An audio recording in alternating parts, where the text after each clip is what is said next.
And it's very normal in our culture that you always have someone like asking for reggaeton. If it's a party of no reggaeton, there's always a girl or someone like, put some reggaeton, DJ.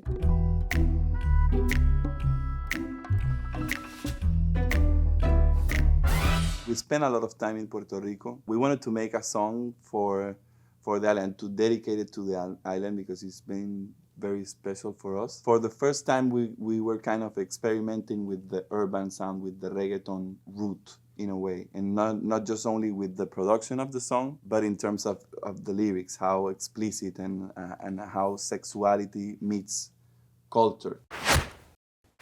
Yo quiero una boricua que rime pa' PR, que me coma rico como se come la R. What we are saying is like, I want a boricua, I want to move to PR, and I want her to eat me like they eat the R's. I find that so beautiful. I love how they eat R's. It's kind of like a lazy thing. It's como too complicated to say the R's. It's our way to express how beautiful and how grateful we are that we have so many boricuas in the world that eat the R's. A mí me encanta, me gusta, me fascina. Dice me conoció con quien trae las bocinas. We say that she knew about us with Who Brings the Speakers. Our album is called Quien trae las cornetas, but in Puerto Rico, cornetas is not a word that they use bocinas.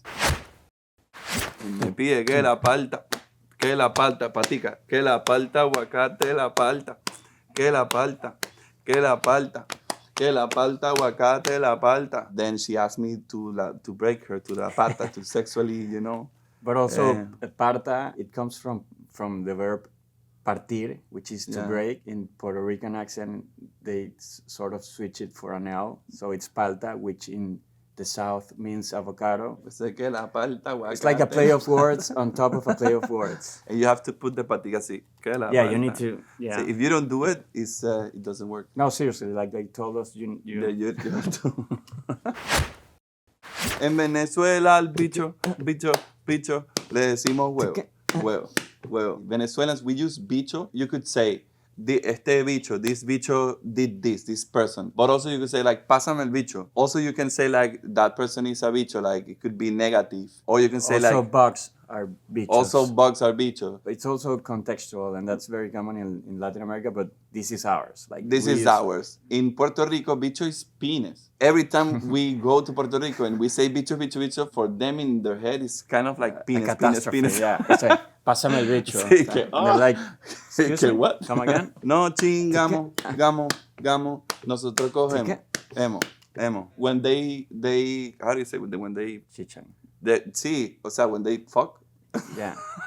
They call it chichar, or chingar or chichar, no? Sí, chingar. They use in both. Mexico they use chingar. But we say coger or tirar, so we choose coger in this one. So it was like, we are just like explaining our Venezuelan perspective of chichar and coger. So yeah, the verse is basically translating, like keywords that were very important slang for the cultural interchange, you know? Yeah, we really take a lot of care about the cultural exchange in this one. Al guineo le decimos cambur, qué rico, una ponceña por allá en el sur. Una de Cabo Rojo, una de Mayagüez, el viernes pa' Guadilla, no vamos los tres. Guineo is banana, but we call it cambur. I love a ponceña from the south, that is a town. A one from Cabo Rojo, or Mayagüez, that is like west, and then we're going to another beach altogether, the three of us. It makes more sense in Spanish, you know, it has a certain flow to it. Las de Lloren viven en el malandreo, las de Guaynabo siempre en un freseo. In Venezuela we use malandreo, that is kind of like, it's a hot place in a way. Kind of sketchy, dangerous. And Lloren you find a lot of the trap culture, and you know, Lloren is very interesting. But also like, we don't use maleanteo, they use maleanteo, we use malandreos. Las de Guaynabo is a more like upscale hood. They have a way to refer from people to people that live in that hood. When we say in Venezuela that someone is como que from that same part of the city or of the country, we call it freseo. Pero todas se ponen bellaquitas con Joel y Randy en el Choliseo. They all go together to the Choliseo, that is a very important venue to perrear with Joel y Randy. That's something that happens. And it doesn't matter where are you from, they all go bellaquitas to perrear to El Choli. We've been like 5 times in Joel y Randy shows at Choliseo, and that's intense, people. It's one of the best concerts that I've been. That's why I go often. Every time that they do a Choliseo, I go. That's crazy. Como me encanta un perreo, y si es contigo que la creo.